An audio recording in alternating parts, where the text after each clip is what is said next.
Hi, I'm Scott Humphreys at Caleva Process Solutions, and today we're going to be talking about a consistency test using the Mixer Torque Rheometer. This is a simple test where you take a sample of pre-granulated product, put it in the mixer bowl, and it measures the torque. Now, this can be useful if you've got, say, an 8-hour shift running and you want to take a sample from your production granulator once every hour for the 8 hours.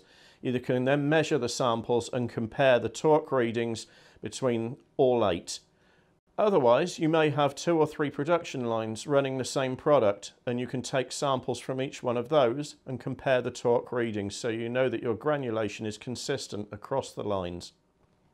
So to start our consistency experiment, the first thing is to create a method. So we click on Create Method, then the type of method is consistency, and then we choose a template to use for our experiment. We'll go for that one. Click on Continue, and then we can choose a name for our particular method here. Then we've got a description of the method. You can put the material type, batch codes, lab references, motor speed. All these can be changed. And then the actual ingredients of our experiment, if you like. So we've got how long to mix and measure the empty bowl. Then a 15-gram sample is the size we're going to be using.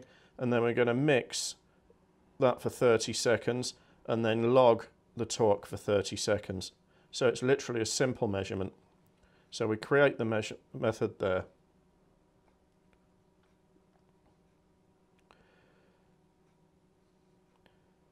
So to use this method, we go to View Method, select the method type, which is consistency, then consist1 is the one we've just created, click Continue to load it, and you can see the data we've just put in is populated in the windows. There's also a Modify Method button here that if you want to change anything, you can do it now. So we then click on Start Experiment to use the method. So we give the experiment a name. You can see the material, batch code and lab reference have been brought across from the method. And then there's a text window for a description of the experiment if you want to use that. And then we can add the operator's name as well, which makes it easy to trace the results afterwards. So we're ready to go. So we click on Start Experiment. And now the machine prompts us to measure the empty bowl. So we click on OK, and the machine then starts to measure the empty bowl. This takes away the need to calibrate the machine regularly, as it starts with a 0 point every time you run an experiment. Now we can see here that it's measured the empty bowl, and the machine now asks us to load our 15-gram sample. So remove the lid, and we can see our pre-granulated sample being added to the mixer bowl here.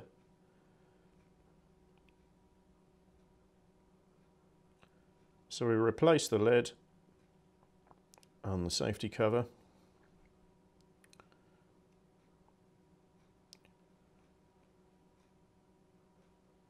And then we click OK.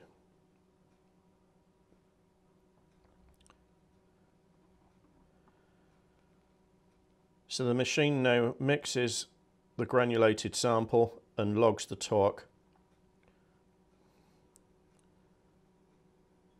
We're all done, so we click Continue, and that saves the data we've just measured. And the next stage is to go and have a look at the results. So we've got individual experiments there. Obviously we've only just measured one sample, so we'll just have one torque reading. So we select Consistency, today's date, and then we'll get a list of the consistency experiments we've done today, which will probably be just the one, yeah.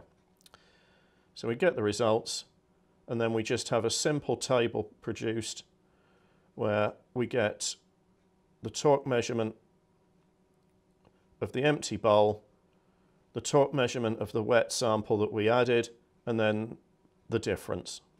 Then we can print the report as a PDF or export the information out into Excel. So now we've exported this information into an Excel document. We've detailed an 8-hour shift with samples taken once every hour. We can then plot these onto a graph and see the consistency over the entire shift. You can see on hour number 5, the 5th sample, the torque reading has dropped slightly compared with the rest of the shift. This could indicate that there wasn't enough liquid binder added, or the mixture wasn't actually mixed for long enough in this period, so therefore creating an inconsistency over the course of the shift. We hope you found this video interesting and informative. For more information, please visit caleva.com. If you have any specific questions, please feel free to email us on info@caleva.com. Thank you.